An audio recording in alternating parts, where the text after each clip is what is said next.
concreto. Porém, o maior acerto nosso foi a gente ter conseguido afinar a nossa política cultural com a política cultural que era emanada naquele momento do Ministério da Cultura. E aí é bom a gente lembrar assim, o Ministério da Cultura ele sofreu uma inflexão, né? Ele teve uma mudança muito grande de foco, de prumo, de maneira de atuação, com a presença da dupla Gilberto Gil e Juca Ferreira no Ministério. O Ministério que antes servia, digamos assim, a uma parcela da classe artística, ele passou a se colocar a serviço da maioria da população brasileira e passou a considerar os artistas e produtores culturais como parceiros nessa prestação de serviço, onde o cliente principal era, né, a população brasileira.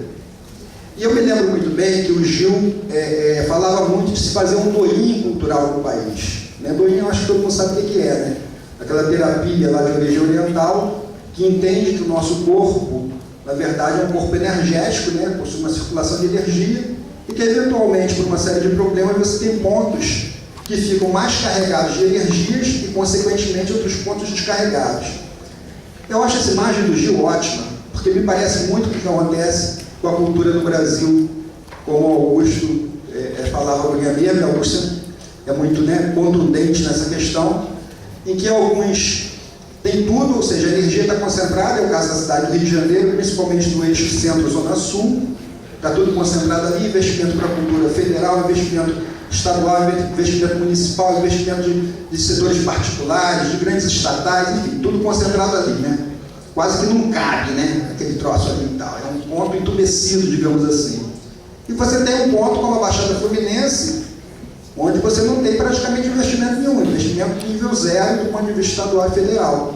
E que da questão municipal, há pouco tempo, começou a se acordar para isso. Então o Gil fala de fazer esse doinho cultural, né, de fazer essa circulação da energia.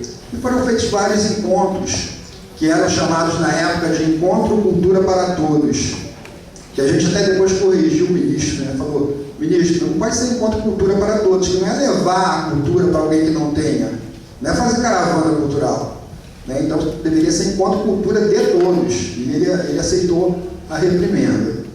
Então, num desses encontros na UERJ, o nosso diretor teatral querido, né, de Nova Iguaçu, Lino Roca, fez uma provocação lá ao Juca Ferreira de se fazer um desses encontros na Baixada Fluminense. E pouco tempo depois isso realmente aconteceu, foi no SESC lá de Nova Iguaçu, né? O SESC, essa entidade que sempre é tão parceira da cultura, foi no SESC lá de Nova Iguaçu, e eu me lembro que, não sei se alguém daqui estava lá presente, enfim, mas eu me lembro que teve uma fala, muito o Filipe está dizendo que estava lá, teve uma fala lá muito emocionante do ministro, do Gilberto Gil, e ele terminou cantando aquela música, né? Ele primeiro falou que é preciso ter fé, né? As palavras do Gil aqui é minha mesmo, é preciso ter fé, precisa acreditar, precisa ter fé, e depois o ministro cantou aquela música dele que diz: andar com fé eu vou, que a fé não costuma falhar, né? E aí foi um momento muito emocionante. Eu penso muito nesse momento, quando você tem um ministro da cultura baiano, negro, vestido de terno e sandália de couro, dizendo que a fé não costuma falhar. Ele estava dando toda a indicação simbólica do compromisso daquele ministério, toda a indicação simbólica da aproximação com a questão da cultura popular, né? E isso foi um grande antecedente para as coisas que nós conseguimos fazer lá em Nova Iguaçu. Isso e mais a pujança, a força desse movimento cultural na cidade de Nova Iguaçu, especificamente, que veio lá da resistência lá atrás, dos anos 60 e 70, da presença de muitos artistas, muitos fugidos da perseguição da ditadura militar, né? E eu diria também que essa força desse movimento, que na verdade é da Baixada toda, eu acho que em termos culturais não dá muito para se pensar a cidade sozinha, ou só Nova Iguaçu, ou só Nilópolis, ou só Caxias e tal, ou só Belfort Roxo. Eu acho que a gente tem que pensar muito essa coisa da região. E aí, muito bem, nessa nossa afinação com a política cultural do Ministério, nós pegamos a linha do próprio Ministério, que se resume em uma siglazinha, CPF, né? Parece que é aquele documento nosso, CPF. Mas CPF significa alguns degraus que você teria que construir nas cidades, nos estados, para depois no Brasil, para ter uma base da questão cultural, da questão da gestão pública de cultura. Então, C de Conselho de Cultura, né? Conselho pode ser conselhos municipais, pode ser o conselho estadual, P de Plano Municipal de Cultura e F de Fundo Municipal de Cultura. Aí, né, nos estados, coloque aí como estadual e o governo do Brasil todo como federal. Muito bem, o que nós conseguimos fazer lá? E aí Nova Iguaçu deu bastante exemplo nisso e tal. Nós conseguimos já em 2005 criar de maneira democrática o Conselho Municipal de Cultura, avançamos mais do que o Ministério propunha um conselho paritário, ou seja, 50% governo e 50% sociedade. Nós fizemos, na verdade, um conselho tripartite, foi uma experiência muito interessante. Então fizemos um conselho de 15 membros, com 1/3 de artistas e agentes culturais, 1/3 de representantes das instituições da sociedade civil e 1/3 de membros do governo. Elegemos esse conselho numa conferência democrática, aberta, transparente e tal.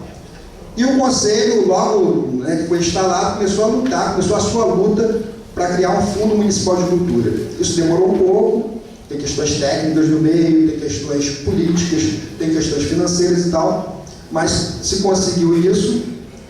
A professora está me avisando aqui que eu já completei os 10 minutos. Agora, falar sobre gestão pública de cultura em 10 minutos realmente é uma pedreira, né? Mas vamos lá, é tentar terminar. E a gente conseguiu, então, esse Fundo Municipal de Cultura, né? Foi criado na Nova Iguaçu, está na segunda edição agora.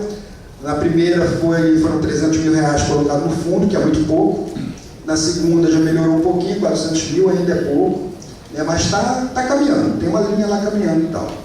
E o que faltou lá na cidade de Nova Iguaçu, nesse dever de casa, foi o Plano Municipal de Cultura. Nós fizemos ao todo lá 4 conferências municipais, né? Uma agora esse ano para a renovação do conselho, eleição de membros e tal. E várias pré-conferências, como o Dito explicou aqui, que as conferências têm que ter as pré-conferências feitas em bairros, ou por temas, também pode ser, poderia ser.